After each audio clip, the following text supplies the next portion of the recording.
Pemirsa Sampai TV yang dimuliakan dan dirahmati oleh Allah Subhanahu wa taala dimanapun berada. Oleh karenanya, kita sebagai manusia jangan sampai menjadi orang yang rugi di dunia sampai akhirat. Kita sudah masuk golongan yang pertama, orang-orang yang beriman kepada Allah dan Rasulnya. Kemudian kita masuk golongan kedua yang senang beramal saleh. Kemudian kita terus berusaha untuk menjadi orang yang baik, ya. Khairun nas anfa'uhum linnas, dengan cara kita saling memberikan nasihat kebaikan, sama-sama saling memberikan dan menerima nasihat-nasihat yang baik. Kemudian dalam memberikan nasihat dalam kesabaran. Utamanya adalah sabar dalam menjalani hidup ini. Kita, Bapak Ibu hadirin pemirsa yang dimuliakan dan dirahmati Allah Subhanahu wa taala, kalau kita tidak sabar dalam hidup ini, maka tidak akan bisa kita punya bahasanya umur yang panjang. Karena syukurilah apa yang kita punya.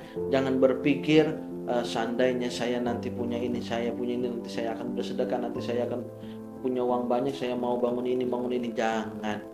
Itu akan membuat celah bagi setan untuk terus mengiming-imingi sehingga panjang angan-angan, lalu kita malah mensia-siakan waktu untuk beribadah. Yang sejatinya waktu kita adalah untuk beribadah, karena banyaknya angan-angan, banyaknya pikiran sehingga terbuang sia-sia, wujudnya nggak ada, celah usahanya nggak ada. Yang ada itulah setan, orang-orang yang tamanna, ya, orang-orang yang sering berangan-angan yang nggak jelas ini, dia membuang-buang umurnya dengan kesia-siaan. Tapi ada angan-angan yang tidak sia-sia. Dia dengan doa dan ikhtiar, dia punya cita-cita, saya ingin misalkan membangun satu bisnis usaha kuliner. Ya dia bangun, dia usaha tiap hari. Setelah sebelum bekerja dia sholat duha, tahajud duha, doa, kerja, tahajud, doa, kerja, terus seperti itu.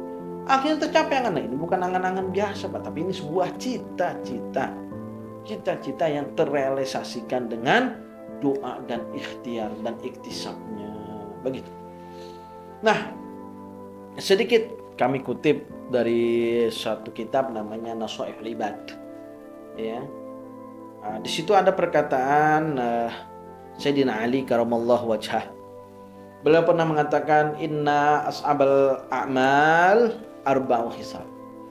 Ada 4 perbuatan, amalan, amal soleh sebenarnya, yang sangat berat kita lakukan. Beratlah kalau kita di posisi itu melakukan satu perbuatan itu, satu kebaikan itu berat bagi kita untuk kita melaksanakannya. Apa? Yang pertamanya al-afu indal ghadab. Al-afu indal ghadab. Memaafkan dikala kita sedang marah. Coba bayangkan, ketika Anda pada saat posisi emosi memuncak, kondisi di mana emosi amarah Anda memuncak, ya, tiba-tiba ada orang langsung minta maaf. Maaf Pak, saya memuncak sudah nih, amarah emosi nih. Hah? Biasanya orang bilang apa? Tidak ada kata maaf. Wah, ya, orang langsung bilang begitu. Tidak ada kata maaf. Nah kan berat tuh, memberikan maaf ketika posisi marah kan berat, ya. Pada posisi kita suasana hati yang bergejolak, ya, lalu kita dituntut untuk berbuat baik, yaitu memberi maaf. Memberi maaf ini sifat yang terpuji, Pak. Sifatnya Allah sebenarnya. Wa huwa afun tuhibbul afwa. Yang biasa kita pada saat Ramadan, Allahumma innaka afun karim tuhibbul afwa. Banyak doa tuh. Allahumma ya Allah, innaka afun, sesungguhnya engkau adalah maha pemaaf, maha mulia. Ya, innaka afun tuhibbul afwa fa'anna. Menyenangi, mencintai pemaaf, maka maafkanlah kami. Allah senang kepada hamba-hambanya pemaaf. Jadi kalau kita menjadi orang, jangan, bahasanya jangan songong, jangan sombong lah. Jangan sombong kalau ada orang minta maaf, ya sudah maafin gitu. Ya. Karena konsekuensinya kalau kita tidak memaafkan orang yang telah meminta maaf kepada kita di dunia ini, nanti kelak di akhirat Allah Subhanahu wa taala akan mendirikan pengadilan yang seadil-adilnya. Akan memberikan pengadilan yang seadil-adilnya kepada seluruh hambanya. Ya, kita yang tidak memaafkan, dengan sombong tidak memaafkan hambanya Allah yang minta maaf kepada dia, tidak mau dia maafkan, tetapi Allah Maha Pemaaf di akhirat. Allah maafkan segala perbuatan hamba-hambanya. Ya, Allah akan hisab semua amal solehnya, semua perbuatan buruknya akan dihisab sama Allah Subhanahu Wa Taala. Ya, kalau nanti Allah dapatin perbuatan buruknya lebih banyak daripada perbuatan baiknya, bagaimana sifat orang yang tidak mau memaafkan tadi di dunia? Apakah dia mengemis kepada Allah? Ya Allah, Kau Maha Pemaaf. Apa kata Allah? Wahai hambaku, di dunia dulu ada orang minta maaf sama engkau, kenapa kau tak maafkan? Sekarang ketika engkau sudah habis amal solehmu, justru banyak amal burukmu, kau minta maaf kepadaku. Apakah aku mau memaafkan engkau juga? Tidak, ya Allah, Kau Maha Pemaaf. Nah, begitulah. Disinilah aku buktikan keadilanku, hai hamba. Kalau engkau memaafkan saudaramu di dunia, maka niscaya akan membalas di akhirat dengan maafku kepadamu. Allah Subhanahu Wa Taala Maha Pemaaf. Jadi saudara-saudariku, kalau kita masih menyimpan dendam, masih menyimpan amarah, kebencian terhadap orang lain, jangan pernah berpikir kehidupan kita akan bahagia. Tidak akan pernah bahagia mereka yang menyimpan kebencian di dalam hatinya, menyimpan dendam dalam hatinya. Apalagi ada orang yang sudah berusaha minta maaf atas perbuatan salahnya, maka dengan leluas hatilah kita memaafkan hamba-hambanya Allah. Karena sudah yang terjadi adalah menjadi kehendak Allah Subhanahu Wa Taala.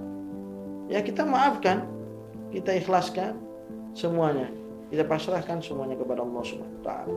Biar Allah Subhanahu Wa Taala yang memberikan dan membalas ya perbuatan orang-orang tadi.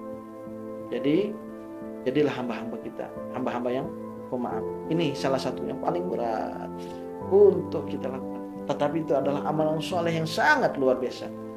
Imam Ali, Sayyidina Ali karamallahu wajhah, beliau mengatakan yang sangat luar biasa. Inna ashabal a'mal arba'u khisal. Paling beratnya perbuatan baik yang dilakukan ada 4 macam. Satu diantaranya adalah memberikan maaf ketika dalam kondisi marah. Yang kedua adalah wal jud fil usrah. Memberikan harta di saat kita juga dalam kesulitan. Ini pun juga sangat berat. Bagaimana bisa mungkin kita mau melakukan, memberikan harta kita, sedangkan kita pun juga butuh dengan harta itu. Bahasanya gimana kita mau sedekah, Pak? Sekarang kita pun juga butuh untuk disedekahin. Ya, berat nak beramal soleh seperti itu? Berat. Tapi tujuan daripada perbuatan baik itu tidaklah untuk mempersulit kehidupan kita. Justru akan menjadi jalan keluar dari setiap kesulitan kita. Mereka yang kondisi ekonominya dalam himpitan ekonomi yang begitu sempit, ya bahasanya sudah di bawah lah. Ada gimana kita mau bersedekah, kita juga nggak punya harta. Ada tapi untuk makan kita sendiri. Tapi cukup untuk kita sendiri, untuk diri sendiri. Ya kita butuhnya untuk diri sendiri. Gak bisa kita kasihkan orang lain. Nah disitulah, pada saat itulah, ketika ada cobaan itulah, Allah ingin Subhanahu Wa Taala membukakan jalan kesulitan kita. Dimana setiap orang yang datang adalah titipan Allah Subhanahu Wa Taala. Ada orang, om minta sedekahnya, om, pak, bu minta sedekahnya, padahal kita juga butuh. Duit punya 100.000, ya, pamannya nih 100.000 butuh, ada yang minta sedekah 100.000, 100.000 mau beli ini, kita kasihkan itu duit 100.000 niat sedekah. Di situ tuh masuk al-jud bil usrah, yang mengorbankan harta pada saat kesulitan. Nanti insya Allah akan dibukakan jalan yang Allah Subhanahu Wa Taala tidak kita tahu. Contoh akhir di bulan itu ada saat dimana ada tetangganya naik haji, kemudian dari desa ke kota kurang lebih jalanan 3 jam. Nah tetangganya ini sangat senang ya, saking kuatnya solidaritas mereka, beliau mau menghantarkan tetangganya yang naik haji ini sampai naik pesawat, ikut juga ke bandara. Ternyata subhanallah bus penggiring itu sudah penuh, sehingga beliau berinisiatif nyewa charter ojek online 600 pp, jadi 300 berangkat 300 balik. Ya, padahal beliau orang yang di bawah, orang yang tidak berkecukupan, bahkan dikatakan sangat berkurang. Tapi subhanallah beliau ada tabungan, ya sudah beliau gunakan untuk mengantar tetangganya mau naik haji. Ingin buat bahagia saja, buat bahagia, menitip doa dan lain sebagainya. Tapi subhanallah sampai di tempat bandara orang sudah pada bubar karena bis yang terlebih dahulu kan. Ya, kemudian ketemu tuh sama kepala desanya.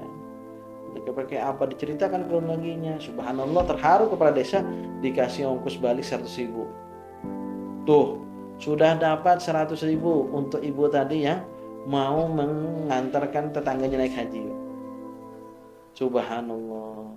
Dia sudah dapat rezeki dari Allah Subhanahu.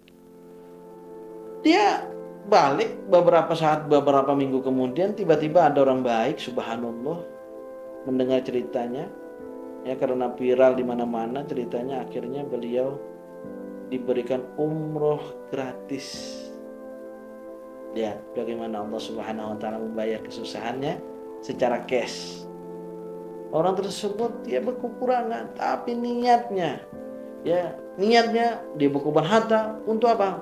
Ini satu perbuatan yang baik, menyenangkan tetangga, dibayar sama Allah cash, dia dapat umroh gratis dari hamba Allah yang tidak ia kenal. Itu yang kedua, kita mau mengorbankan harta di saat kita susah. Yang ketiga, wal ifatu fil khalwah, menjaga harga diri kita, kemuliaan diri kita pada saat kita sendiri. Artinya banyak ketika dalam khalayak ramai, pada sendiri, kita harus bisa menjaga ketakwaan kita kepada Allah. Wattaqullah sirri wal alan. Bertakwalah kepada Allah pada saat ramai maupun pada saat sunyi sepi sendiri. Karena inilah ifah kita sebagai manusia hamba Allah Subhanahu wa taala. Yang terakhir adalah qaulul haq liman yakhafa. Berkata yang benar kepada orang yang kita takuti. Siapa? Misalkan penguasa kita, penguasa zalim.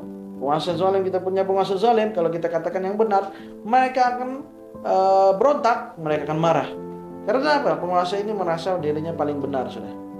Kalau dirinya merasa paling benar, padahal banyak rakyatnya yang tertindas dan terzalimi, muncullah kita. Berani kita berkata, itu sangat berat. Risikonya apa? Biarkan nyawa. Risikonya bisa nyawa hilang kalau kita mengatakan yang hak di hadapan para penguasa. Itu sebab mengapa para ulama-ulama dahulu mereka mulia derajatnya di sisi Allah Subhanahu wa taala, karena banyak yang menentang penguasa-penguasa zalim, mengatakan yang hak di hadapan para penguasa zalim. Tersebutlah Imam Ahmad bin Hanbal, ya, mereka rela di penjara dan lain sebagainya. Cuma waktu itu tidak sepakat dalam satu permasalahan dengan pemerintah. Kan memang permasalahan kembali kepada keyakinan, ketauhidan. Kalau salah-salah ulamanya ngomong, rakyat yang jadi imbasnya, mereka akan sesat, kemudian mereka menjadi sesat, ya. Akhirnya ulama tersebut berani pasang badan, dia katakan yang bertentangan dengan pemerintahnya, meskipun mereka disiksa di dalam penjara, mereka terpenjara, ya, sampai akhir hayatnya. Subhanallah, kita sekarang alhamdulillah, mudah-mudahan kita diberikan pemimpin yang adil, pemimpin yang sayang, yang bisa mensejahterakan rakyatnya, bukan pemimpin yang memanipulasi kita, bukan pemimpin yang membohongi kita, yang akhirnya membuat kita sengsara selama hidup di bawah rezim mereka. Nasallallahu alaihi wasallam. Mudah-mudahan Allah Subhanahu wa taala menyelamatkan kita dari para pemimpin zalim. Pemirsa pemirsa Sampai TV yang dimuliakan dan rahmat Allah Subhanahu wa taala, kita lanjutkan setelah selingan berikut.